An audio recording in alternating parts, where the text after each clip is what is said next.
Hello everyone, मैं दीपिका भट्ट फिर से स्वागत करती हूँ आप सभी का एक और नई वीडियो नए ब्लॉग में। और आप सभी से हाथ जोड़ के रिक्वेस्ट है, अगर वीडियो पसंद आए तो प्लीज़ वीडियो को लाइक कीजिएगा। अभी आप जैसे कि देख ही रहे होंगे, यहाँ पे हो रही है मेरी पैकिंग, क्योंकि मैं जाने वाली हूँ कहीं घूमने 4-5 दिन के लिए अपनी छोटी सास के साथ। और मेरी जेठानी भी जा रही है। जहाँ हम जाने वाले हैं वहाँ के लिए मुझे चाहिए था बैग, और जो बैग मैं ले जाना चाह रही थी उस पे पड़े थे भूमि के पापा के गर्म कपड़े। तो यहाँ पे अच्छे से इनका कबर्ड सेट करके मैंने सारे गर्म कपड़े लगा दिए नीचे, जहाँ पे इनके भी गर्म कपड़े मैं रख रही हूँ ना। यहाँ पे पहले मेरे कपड़े रहते थे, और पिछले व्लॉग मैंने आपको दिखाया था कि साइड में जो दूसरा कबर्ड है उसमें बच्चों के कपड़े रहते थे। फिलहाल मैंने वहाँ अपने रख दिए, और जो मेरी जगह थी वहाँ पे भूमि के पापा के गर्म कपड़े सेट कर दिए। तो बैग हो चुका है खाली। और यहाँ पे जो है शर्ट मैं आपको दिखा रही थी, ये भूमि के पापा की है। भूमि के पापा की ना बहुत गंदी आदत है, वो ना अपने सारे कपड़े घर में यूज कर लेते हैं। कभी इधर उधर जाना होता है तो फिर बोलते हैं मेरे पास कपड़े ही नहीं है। फिर मैं इनके कुछ एक कपड़े अलग से ऐसे इनसे छिपा के रख देती हूँ कि कहीं आना जाना हो तो इन्हें दो। वही ये शर्ट है, ऐसे एक जीन्स भी रखी हुई है मैंने इनकी। अभी यहाँ पे पैकिंग शुरू हो गई है मेरी। वहाँ पे थोड़ा बहुत ठंड पड़ेगी तो मैंने एक स्वेटर और शॉल रखा है। इस बार इतनी ठंड है नहीं, तो बाकी गर्म कपड़े तो मैं नहीं लेके जाने वाली। मैं पैकिंग कर ही रही थी कि छोटी सास भी यहाँ पे आ गई है। एक तो उनके लिए शायद किसी की शादी का कार्ड आया था तो मिठाई लाए थे, और एक लेके आए थे जो उन्हें चटनी पिसवानी है उसका सारा ही मसाला बना के। मतलब शायद उनकी मिक्सी ख़राब हो गई है तो उन्हें मुझे बोला कि ये तू पीस देना। अभी है ना, हम लोग जैसे वहाँ समागम में जाने वाले हैं तो रास्ते में जब हम लोग जाएंगे ना तो साथ में काफ़ी सारे लोग होंगे सत्संग वाले।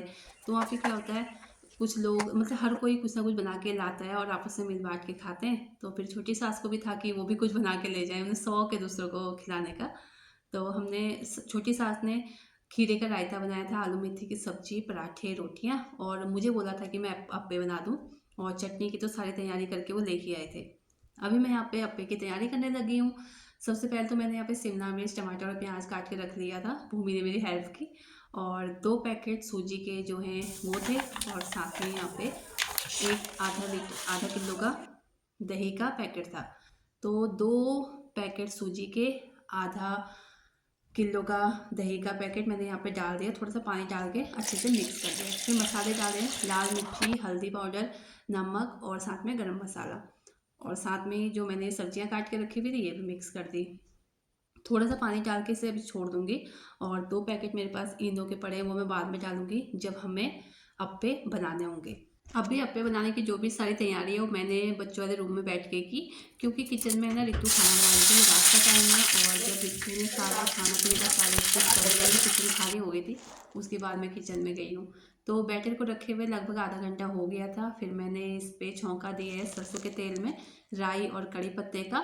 उसके साथ ही 2 इनो के पाउच थे वो भी मैंने इस पे डाल दिए हैं, क्योंकि अब हम बनाने वाले हैं। अब 2 अप्पे पैन में ले आई थी, एक जेठानी का है और एक मेरा, क्योंकि मैं एक में ही लगी रहती तो बहुत टाइम लग जाता। फिर मैंने दोनों ही गैस ऑन की। इस टाइम पे रात का सारा खाना पीना सबका हो चुका है, सब लोग सो गए। मतलब इतने बनाते बनाते मुझे 12 बज गए थे। देख ही रहे हैं आप, पूरे अप्पे पैन का जो सांचा है इसमें मैंने सारे अप्पे भर दिए। मतलब पहले क्या होता है, इसे थोड़ा ऑयल से ग्रीस करना होता है, और फिर ऊपर से सारे बैटर भर दो। कम से कम एक साइड इसे बनने में लो फ्लेम पे 1.5 मिनट लगता है, एक साइड 1.5 मिनट, फिर दूसरी साइड फिर 1.5 मिनट। तो लगभग 3 मिनट का टाइम लगता है एक बार के अप्पे बनने में। अभी आप देख ही सकते हैं यहाँ पे एक साथ दोनों पैन में, मतलब जो सांचा है इसमें अप्पे तैयार हो चुके हैं। और अभी काफ़ी सारा बैटर रहता है, काफ़ी सारे अप्पे बन चुके हैं और काफ़ी सारा बैटर रहता है। मुझे इस बीच भूमि के पापा से काफ़ी डांट भी पड़ी। वो गुस्सा हो रहे थे क्योंकि रात के 12 बज चुके थे और अभी तक मेरे सोने की कोई तैयारी थी ही नहीं, बच्चे सब सो गए थे। फिर मैंने सारे जल्दी जल्दी अप्पे बनाए, और बर्तन भी काफ़ी सारे हो गए थे। जब रात का टाइम होता है ना, नहीं सॉरी, जब हम ऐसी कुछ चीज़ें बनाते हैं ना तो उस टाइम पे बर्तन काफ़ी हो जाते हैं। जो पहले खाना खाए के बर्तन थे वो तो सब मैंने सेट कर दिए थे ऊपर, और ये दूसरी बार के बर्तन है जो मैंने ढेर धोया है। लवी सो चुका है और अप्पे मेरे बन चुके हैं। फिर मैं भी सो गई थी, आगे कुछ रिकॉर्ड नहीं किया, क्योंकि जैसे कि आपको बताया कि भूमि के पापा काफ़ी गुस्से में थे। अभी फ़िलहाल ये सुबह का टाइम है, हमारी 6 बजे की ट्रेन है, और मैं उठ गई थी 4 बजे। छोटी सास ने मुझे उठाया था, उन्होंने मेरे फ़ोन पे फ़ोन किया था कि उठ जा, टाइम हो गया। फिर मैं उठी, मैं नहाई, सिर नहाया मैंने और लगभग 5 बजे आपको दिखाया मैंने कि 5 बजे का टाइम हो चुका है। और पीछे अपने एक ब्लॉग में मैंने बताया भी है कि ये जो घड़ी है मैंने 15 मिनट फास्ट की हुई है, तो आप सोच सकते हैं फ़िलहाल टाइम हुआ था 4:45 का। अब पे उठा के मैं सारे छोटी सास को दे आई क्योंकि वो पैकिंग कर लेंगे और मैं यहाँ पे लगी कपड़े धोने में। मैं सोचा जाते जाते बच्चों के थोड़ा बहुत जो कपड़े हैं वो धो जाती हूँ, फिर 4 दिन तो पता नहीं वो क्या ही करेंगे। देवरानी है, मम्मी है, उनके सिर पर ही सारा कुछ रहेगा।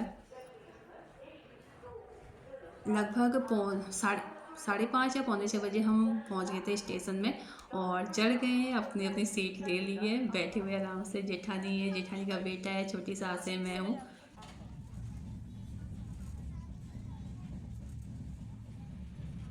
अभी ट्रेन में बैठे ही थे तो पता ही है ट्रेन में तो लोग आते जाते रहते हैं। काफ़ी अच्छा भजन गाया, 2-3 लेडी आई थी उन्होंने। फिर हम लोग को लग गई भूख, खास करके मुझे पहले लगी। मैंने ही बोला कि भूख लग रही है, कुछ खाने के लिए दे दो, क्योंकि मैं सुबह से मैं सिर्फ मतलब सिर्फ नहीं, मैं पानी भी पी के नहीं आई थी घर से, मैं बिल्कुल खाली पेट आई थी। और ट्रेन में बैठते ही मुझे कुछ अजीब सा होने लगा था। लगभग 8:30 7:30 या 8 बजे के टाइम पे हमने खाना शुरू किया था। मेथी की सब्जी, रायता, पराठे। और जब ट्रेन में खा रहे थे ना, सच में इसका टेस्ट दुगना हो गया था। होता है ना जब हम बाहर कहीं जाते हैं वहाँ खाते हैं तो वहाँ तो खाने का स्वाद ही कुछ और ही होता है। ये देखिए दोस्तों, हम लोग पहुँच चुके हैं समालखा रेलवे स्टेशन के पास।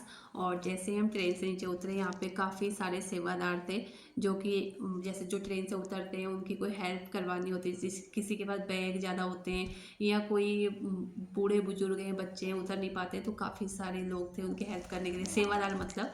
फिर हम आ गए टेंट में। वहाँ पे हमारी एक आंटी थी, वो पहले ही हमारा बिस्तर ले आई थी, तो उन्होंने अच्छे से सेट करके रखा हुआ था। कुछ देर आराम किया और फिर हमें फिर से भूख लग गई है तो हम आ गए कैंटीन में। यहाँ पे जो कैंटीन है इनमें काफ़ी सस्ता सामान था। 10 रुपये में पोहा, 10 रुपये में आलू पूड़ी, छोले चावल, 2 रुपये की चाय, मतलब 20 रुपये में आराम से एक इंसान का पेट भर जाएगा, इतना सस्ता यहाँ पे सामान है। हम लोग ने खाया पिया, फिर कुछ देर हमने अपने टेंट पे आराम किया था और उसके बाद डायरेक्ट हम आ गए थे नमस्कारी में। बहुत भीड़ थी। अब आपको मिलूंगी अगली वीडियो में। धन्य निरंकार जी।